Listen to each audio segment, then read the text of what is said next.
Mesdames et messieurs, bonjour, bienvenue sur Des livres et des lettres. C'est votre rendez-vous hebdomadaire d'échange autour d'un ouvrage. Aujourd'hui, on va parler de l'intelligence artificielle, la perspective d'emploi. Évidemment, la question qui frappe ou qui intéresse particulièrement et singulièrement les jeunes en Afrique, c'est la question de l'emploi.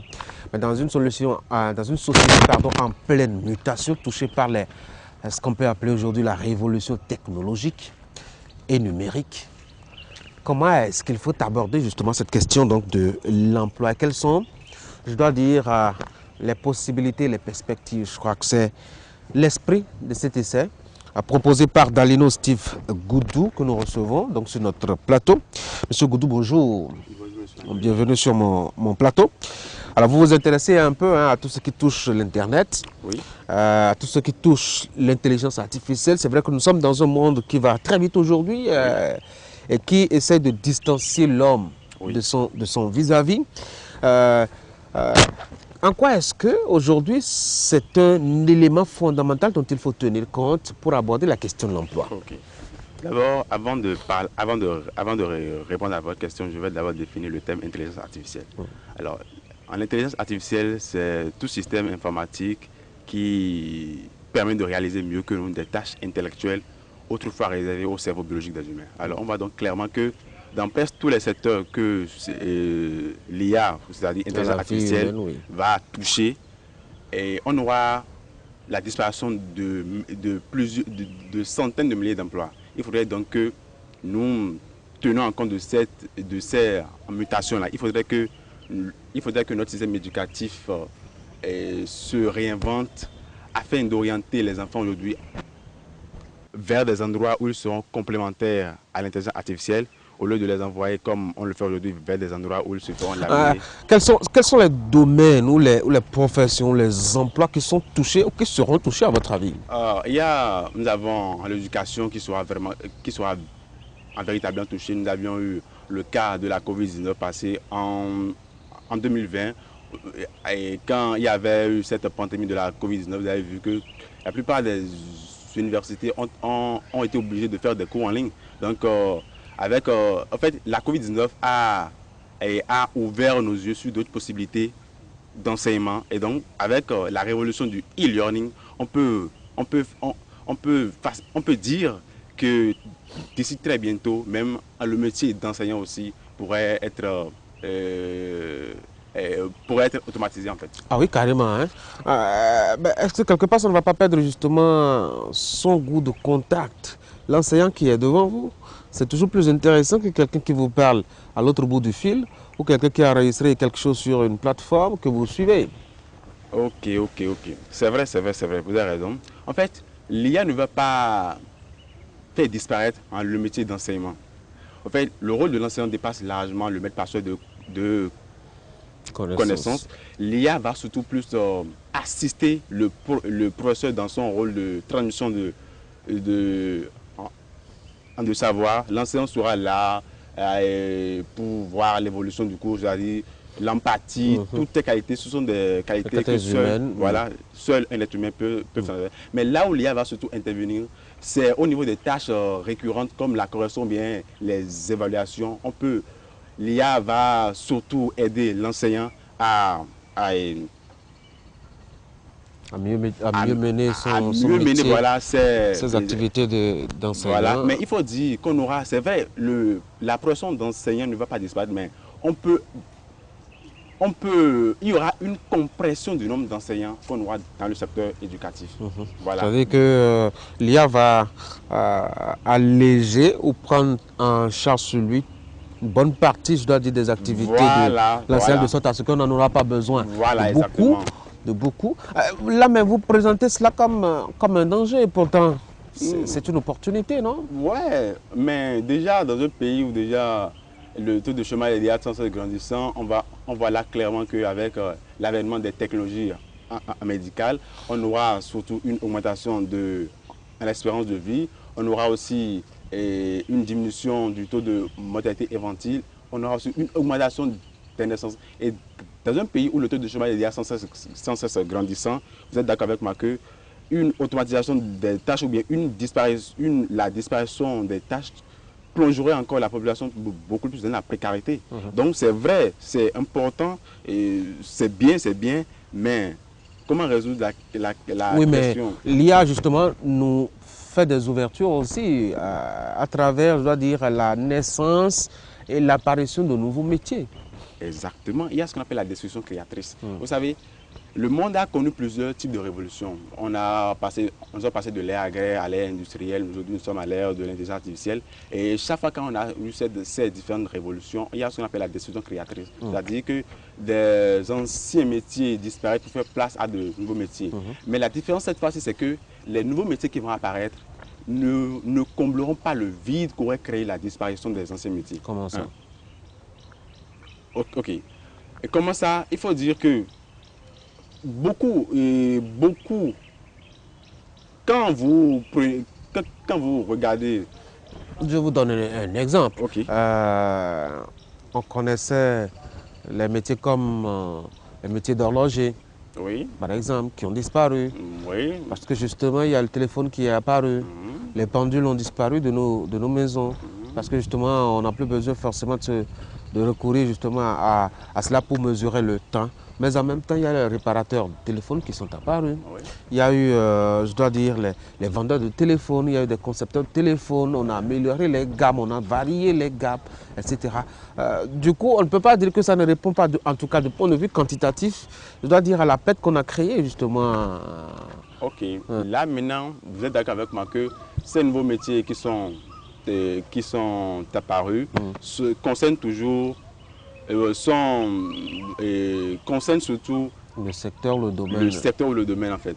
Maintenant, aujourd'hui, par exemple, si je prends par exemple le métier d'expert comptable, aujourd'hui, il y a des algorithmes qui peuvent effectuer le compte mieux que le comptable, mieux que l'expert comptable, et beaucoup plus rapidement et efficacement. Alors, si l'expert comptable, c'est vrai, si l'expert comptable ne revoit pas en fait sa mission, c'est-à-dire quoi, au lieu de, l'expert comptable ne sera plus là pour effectuer des comptes en fait. Il doit pouvoir changer, il doit pouvoir se réadapter. Voilà, se réadapter à cette mutation-là. Et donc, c'est ce que je suis en train de en relever. Et cette adaptation, s'il n'est pas formé à cette... bon, je laisse l'exemple du comptable. Je prends le domaine de la santé dans lequel je suis. Aujourd'hui, je dis, à voir toute la révolution qui aura lieu dans le domaine de la santé, je pense que le médecin de 2030 ou bien de 2035 ne sera pas le médecin de 2022 qui, avec son stéthoscope, va analyser un patient. Ce sera un spécialiste de la biomécanique, de la bioinformatique et des systèmes, et de systèmes experts. Mais malheureusement, on voit clairement que notre enseignement aujourd'hui ne nous permet pas de maîtriser ces outils-là en fait. Et donc du coup, un médecin qui va sortir d'ici 2 à 3 ans, bon, ouais, voilà, ou bien d'ici 5 à 10 ans, sera déphasé, il ne sera pas en phase avec l'évolution du monde en fait. Et donc, là maintenant, c'est vrai, il y aura de nouveaux métiers qui vont apparaître, mais ce ne sera pas accessible aux médecins qui sortiront. Ils vont devoir se réadapter, voilà, se réinventer aussi. Voilà, se réadapter et se réinventer même. Oui, mais comment est-ce qu'on fait alors? Comment est-ce qu'on anticipe? Comment est-ce qu'on corrige? Puisque le monde est continuellement en mutation, oui, connaît des changements, surtout avec la technologie qui n'est pas du tout stable. Oui. Aujourd'hui, vous découvrez quelque chose, pendant que vous cherchez à comprendre comment ça fonctionne, il y a déjà quelque chose d'autre qui est apparu, voilà, etc. Et c'est tellement dynamique. Est-ce que l'école pourra véritablement préparer l'homme pour être toujours actif et au point en fonction des changements, des mutations qu'on note là? Oui, l'école pourra, mais il va falloir... Puisque vous en parlez, vous appelez l'école justement à revoir un peu, je dois dire, la curricula de formation, l'adaptabilité de l'homme, etc. Et à tourner l'esprit de l'homme vers l'avenir et les changements qui s'annoncent. Oui. En fait, l'école a un immense rôle dans cette révolution. Il va falloir, comme je l'ai dit au début, il va falloir qu'il y ait une cellule de prospection à l'éducation nationale. Il faudrait que l'école aujourd'hui pense à l'avenir des métiers, à l'avenir de l'IA, de l'intelligence artificielle, afin de voir comment orienter les enfants vers ces endroits-là où ils seront complémentaires à l'IA au lieu de les envoyer comme on le fait. En fait, si on ne fait rien aujourd'hui dans notre système éducatif, on envoie tout doucement nos enfants au casse-pipe face à l'intelligence artificielle. Parce que l'IA avance plus vite que nous, elle est très rapide. Bon, regardez, il faut par exemple plus d'une trentaine d'années pour avoir un médecin chirurgien chevronné. Mais il faut quelques heures pour mettre au point, ou bien il faut un temps infiniment petit pour remettre au point un algorithme qui est capable de faire le compte et qui est capable de faire une opération chirurgicale de façon précise et plus que un chirurgien. Donc, l'IA nous dépasse, il va falloir que vraiment on aille vers des endroits où l'IA n'est pas. Au-delà de l'école, vous parlez aussi du contexte qui doit s'adapter, c'est-à-dire le contexte du numérique, le contexte technologique, etc. Est-ce que vous sentez que le Bénin se prépare à ce niveau-là au moins? Oui, si vous regardez, si vous lisez le PAG du gouvernement du président Patrice Talon, de son PAG pour le quinquennat 2020-2026, vous aviez une liste de toutes les réformes qui ont été faites durant le quinquennat passé et des réformes qui sont en cours d'être effectuées. Et là, on voit très bien que le gouvernement, c'est vrai, il est dans cette optique-là, oui, je pense qu'avec la réforme en cours, je pense que le Bénin a une chance de s'insérer, d'occuper une place importante dans la révolution du numérique en Afrique. Et c'est même l'un des buts du projet Enseignement City que le gouvernement a initié. C'est pour placer le Bénin dans le top 100 de l'indice mondial de l'innovation en Afrique. Voilà, donc je pense que... Vous pensez que le contexte, oui, on est en train de bien préparer. C'est seulement l'école qui n'est pas encore bien réveillée à votre avis? Oui, l'école vraiment, et opposons le mot, l'école est au pied du mur. Oui, mais les jeunes aussi ne sont pas très emballés justement dans ce, je dois dire, dans ce tourbillon de mutation là. On a l'impression que tout ce que les jeunes tirent justement de cette affaire donc de mutation, c'est essentiellement les mauvais métiers comme l'arnaque, etc., etc. Ouais, ouais, exactement, vous avez raison, il y a plein d'arnaques aujourd'hui qui existent. Et là, oui, il va falloir qu'on ait des gens qui pourront sécuriser ce Et ça domaine-là. crée justement d'autres emplois, ce que vous semblez refuser au départ. Oui, voilà, la cybersécurité qui n'existait pas, le nombre de la police va se renforcer. Mais exactement, est-ce que, en fait, vous parlez, là maintenant c'est vrai, maintenant imaginez un instant, le serveur dans un restaurant par exemple qui a été remplacé par un automate. Est-ce que ce serveur pourra commencer, est-ce que les métiers qui vont apparaître lui permettront de se réadapter? Mais non, parce que l'automate qui le remplacera le mettra directement au chômage. Je me dis, mais qu'est-ce que les gens, ou bien la majorité des personnes qui vont se retrouver au chômage avec la robotisation des tâches feront pour gagner leur vie? Donc c'est ça la question importante. Beaucoup de métiers en numérique vont apparaître, mais ces métiers ne sont pas accessibles à tout le monde. Ces métiers, ça c'est clair. Ça c'est clair. Mais pour les autres dont le métier va disparaître. Voilà, va disparaître, comment est-ce qu'ils peuvent se prendre? Ils vont s'adapter, non? On a des mécaniciens Piaggio qui sont devenus mécaniciens Bajaj, puis après, etc. Enfin, ils vont se réadapter dès lors que se produit. Mais vous ne croyez pas à l'adaptabilité de l'homme? Si. En fait, c'est justement le but de mon livre. Il faudrait qu'on...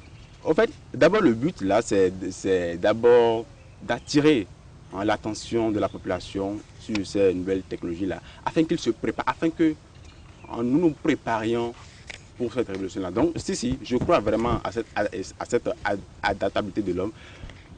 Mais vu la situation actuelle, qu'est-ce qui vous rend si pessimiste? vous dites? Qu'est-ce qui vous rend si pessimiste? Bon, est-ce que je dirais que je suis pessimiste? Je ne suis pas pessimiste, je suis optimiste, oui. Je crois à la capacité d'adaptation de l'homme. Mais ce que je crains le plus, c'est que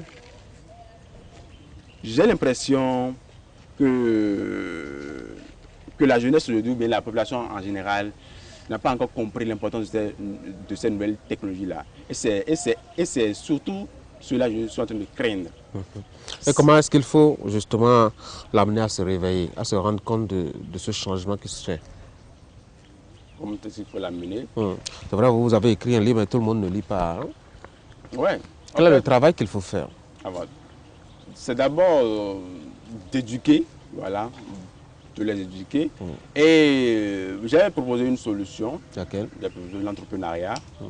Et c'est vrai aujourd'hui, est-ce que déjà, vous voyez, nous sommes d'après des études, la population africaine, bon, le continent africain est le continent dans lequel on aura vraiment une explosion démographique dans les années à venir. Et déjà, ce continent a du mal à trouver de l'emploi aux jeunes sortants. Et avec tout ça, comment est-ce que vraiment, en fait, pour les réveiller, ce que je propose simplement, c'est qu'ils enlèvent de leur tête, en fait, qu'ils revoient leur concept à la sortie de l'école, qu'ils ne se disent pas qu'ils vont trouver un emploi salarié, sinon ils seront déçus parce qu'il n'y aura pas d'emploi bon, comme ça disponible, voilà, avec donc c'est vrai. Et en parlant de l'entrepreneuriat, vous savez qu'il y a plusieurs types d'entrepreneuriat. Il y a l'entrepreneuriat classique que nous connaissons, c'est-à-dire un bâtiment avec Internet et tout. Mais le problème avec ce type d'entrepreneuriat, c'est que ça va vous prendre du temps, ça va prendre de l'argent. Il faut beaucoup de temps pour avoir l'idée, la mettre en place et tout. Et sans oublier le risque d'échec. Parce qu'aujourd'hui, des études ont montré que 95% des entreprises que vous lancez, 95% des entreprises que vous lancez disparaissent 5 ans après existence. Pourquoi? Parce que tout simplement parce que le domaine, il faut vraiment lutter d'abord pour s'en sortir. Ce n'est pas un domaine très très facile. Et beaucoup de jeunes aujourd'hui n'ont pas les moyens pour se lancer dans ce type d'entrepreneuriat. Bon, par exemple, on nous dit seulement ceux qui ont réussi dans ce type d'entrepreneuriat, mais on ne nous dit pas la majorité de ceux qui se sont lancés et qui ont échoué.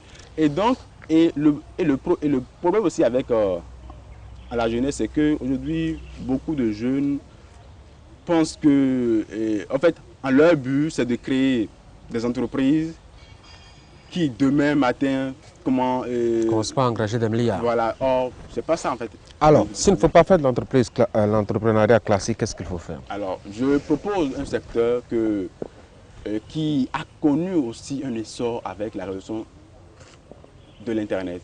Le marketing des réseaux, encore appelé la vente directe, certains l'appellent en anglais le network marketing. Alors, c'est un secteur qui s'est véritablement révolutionné aujourd'hui avec la révolution du commerce électronique et qui a changé beaucoup de choses. Et c'est un secteur qui, depuis plus d'un siècle, est le seul secteur à l'abri d'une récession économique. Ah bon? Ouais, la preuve, durant la période de la pandémie de la Covid-19, où beaucoup d'entreprises ont fait faillite, c'est le seul secteur où on a constaté encore une augmentation de son chiffre d'affaires. Malheureusement, beaucoup ne comprennent pas encore ce qu'est le marketing réseau ou bien le network marketing. Je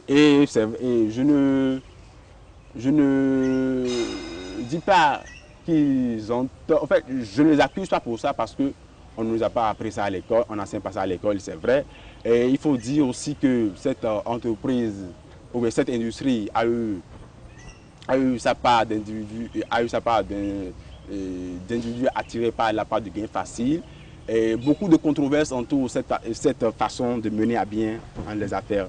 Mais quand vous prenez un peu du recul, vous verrez que c'est un système socialement responsable qui a à cœur d'aider les gens, d'aider les personnes qui ont envie de réussir. Et je précise aussi que aujourd'hui sur le terrain, il y a beaucoup de formes d'arnaque. En fait, il faut faire la différence entre ce qu'on appelle le marketing réseau, le vrai marketing des réseaux et les systèmes pyramidaux. Ce sont le marketing des réseaux, c'est reconnu et légitime comme un modèle commercial. Apparemment, vous êtes un grand admirateur du marketing réseau et vous y croyez fermement. En fait, je suis un réseauteur. Je suis un réseauteur. Bien vrai, vous pouvez être étonné du fait que je parle subitement d'intelligence artificielle et je parle aussi du marketing des réseaux. Ça peut vous sembler un peu bizarre. C'est vrai, je suis passionné de la technologie et même je code. Mais pour la majorité des personnes qui ne pourront pas s'adapter à cette mutation, je trouve que le marketing aujourd'hui, c'est une opportunité pour eux de s'en sortir. Et il ne faudrait pas confondre le marketing des réseaux au système pyramidal. C'est ça. Allez, un mot pour finir rapidement cet entretien. Ok, un mot, je dirais à la population ou bien à la jeunesse, c'est vrai, il ne faut pas rester loin et accuser à tort une entreprise. Quand vous parlez du marketing des réseaux, cherchez à comprendre de quoi il s'agit réellement. Cherchez à comprendre le but de cette industrie parce que c'est une entreprise à part entière. Et comme toute entreprise, ce n'est pas une machine à donner rapidement de l'argent, mais c'est un moyen sûr pour se faire de l'argent. Moi aujourd'hui, je suis dans ce secteur-là. Ce n'est pas pour durer. Je suis en train de créer une entreprise, un système de distribution dans le domaine du marketing de réseau pour pouvoir avoir une plateforme financière solide afin de me lancer dans un propre projet personnel. Parce que j'ai des projets personnels dans le domaine du numérique, dans le domaine de la santé. Et pour ça, il me faut beaucoup d'argent, il me faut énormément d'argent. Et donc, cela constitue un tremplin pour vous qui êtes ambitieux et qui avez envie de faire de grandes choses. Le MLM, c'est une grande opportunité pour vous de vous prendre dans la main. Oui. Merci beaucoup, Dalino, Steve Goudou. Je rappelle que vous avez publié Intelligence artificielle, perspective d'emploi. Mesdames et messieurs, c'est la fin de cette émission. Merci d'avoir été là. Bon week-end.